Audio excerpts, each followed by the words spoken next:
बात करेंगे बिहार के उस राजनेता की जिसकी कहानियां आज भी बिहार तो क्या, देश तो क्या, विश्व भर में प्रचलित है। आज भी उनको लेकर कई सारी बातें अलग अलग राजनेताओं की तरफ से कही जाती है और खासकर बिहार की राजनीति तो उनके बिना अधूरी ही मानी जाती है। नमस्कार, मैं हूं शुभी और आपका स्वागत करती हूं न्यूज़ फॉर नेशन के स्पेशल स्टोरी के एपिसोड में, जिसमें हम आपको सुनाते हैं कुछ अनसुनी कहानियां। आज हम एक बार फिर से बात करेंगे बिहार की राजनीति के किंग मेकर की भूमिका में रहने वाले राजद सुप्रीमो लालू प्रसाद यादव के बारे में। दरअसल राजद सुप्रीमो लालू प्रसाद यादव की सफलता की यूं तो कई सारी कहानियां हैं, अनगिनत कहानियां हैं, लेकिन इन सब के बीच राजद सुप्रीमो लालू प्रसाद यादव खुद अपनी जीवनी में लिखते हैं कि उनकी सफलता सबसे ज्यादा तब परचम लहराई जब वो केंद्र में रेल मंत्री रहे। जी हाँ, उन्होंने साफ तौर पर कहा कि वो उनके जीवन का सबसे सुखद पल था जब वो केंद्र में रेल मंत्री थे।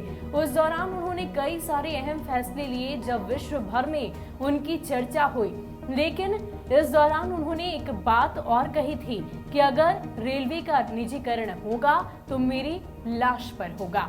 जी हाँ, राजद सुप्रीमो लालू प्रसाद यादव रेलवे को लेकर इतने ज्यादा भावुक और साथ ही साथ गंभीर भी थे। क्या थी वो पूरी कहानी, किस मसले को लेकर राजद सुप्रीमो लालू प्रसाद यादव ने इस तरह की बात कही, जरा गौर फरमाइएगा।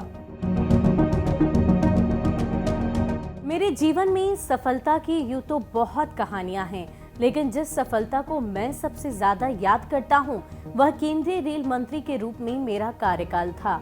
मेरी इस सफलता ने उन लोगों में भी मेरी पहचान बदल दी जो मुझे कभी गंभीरता से नहीं लेते और मुझे जोकर लालू कहते थे।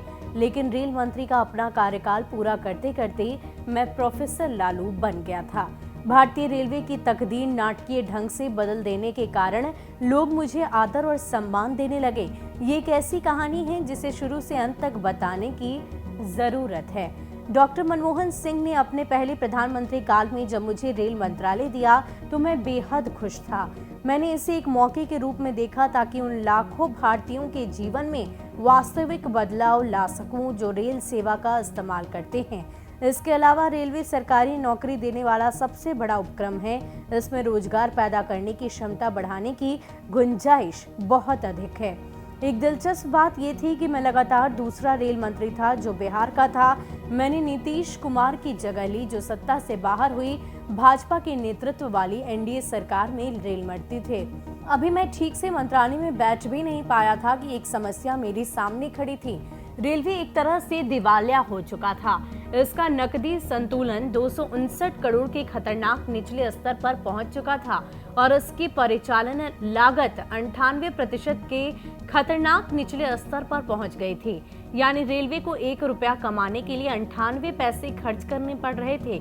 सीधे आम बोलचाल की भाषा में एक संगठन के परिचालन खर्च को उसके परिचालन आय से भाग देने से परिचालन अनुपात निकलता है। रेलवे पिछले काफी समय से बुरी हालात में थी और अब उस पर हेमरेज का मामला होने वाला था। यह अपने प्रमुख पणधारी यानी भारत सरकार को लाभांश का भुगतान नहीं कर पाया था। मेरे आलोचक और उनमें भी संभ्रांत और सामंत वर्ग के लोग किनारे खड़े अपने अपने चाकुओं में धार दे रहे थे। उन्होंने जोकर लालू के हाथों रेलवे का पूरी तरह फेल होना तय मान लिया था। पीछे मुड़कर आज भी मैं याद करके कांप जाता हूँ कि हालात कितने खराब थे। प्रसिद्ध अर्थशास्त्री राकेश मोहन की अध्यक्षता वाली पैनल ने रेलवे के संकट पर अगस्त 2001 में यानी मेरे कार्यकाल से पहले ही अपनी फाइनल रिपोर्ट सौंप दी थी। इसमें कहा गया कि सीधे सपाट शब्दों में कहें तो हमेशा की तरह निचले स्तर की वृद्धि तेजी से आईआर इंडियन रेलवेज यानी भारतीय रेल को दिवालिया कर देगी और 15 साल में भारत सरकार पर 61,000 करोड़ रुपए से अधिक की अतिरिक्त वित्तीय जिम्मेदारी का भार बढ़ेगा। शुद्ध परिचालन स्तर के आधार पर देखें तो भारतीय रेलवे कर्ज के जाल में है और लगातार साल दर साल केंद्र सरकार द्वारा सब्सिडी में वृद्धि करके ही उसे बचाया जा सकता है।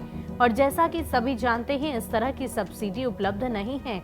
रेलवे की आर्थिक सेहत को सुधारने के लिए तेजी से कुछ करने की आवश्यकता है।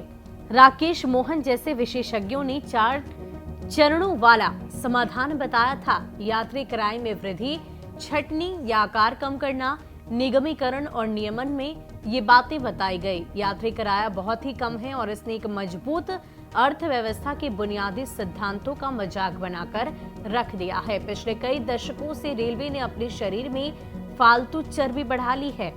नीतीश कुमार ने इन सिफारिशों पर अमल नहीं किया था और ज्यादातर लोग मान रहे थे कि रेलवे को जिलाए रखने के लिए मेरे पास इन अलोकप्रिय फैसलों को मान लेने के सिवाय दूसरा चारा नहीं। जरूरी कदम उठाने की जिम्मेदारी मेरी हो गई थी।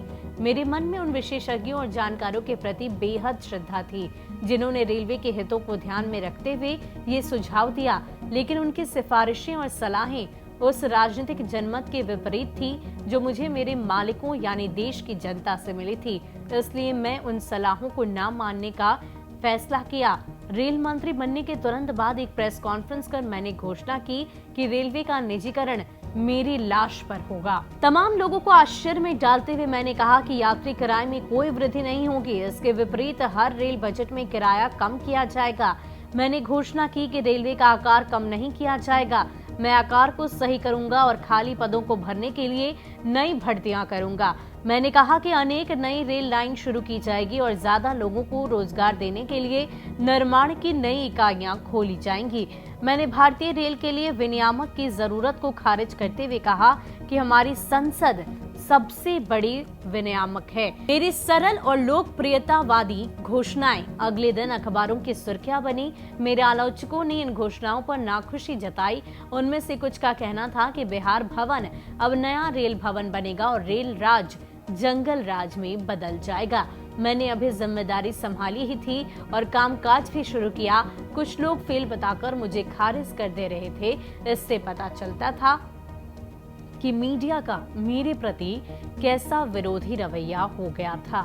तो राजद सुप्रीमो लालू प्रसाद यादव ने ये अहम फैसला लिया और रेलवे का निजीकरण नहीं होने दिया। इतना ही नहीं, उन्होंने कई सारी बातें मीडिया के सामने आकर कही जिसे उनके विरोधी सुनकर पूरी तरीके से हतप्रभ रह गए।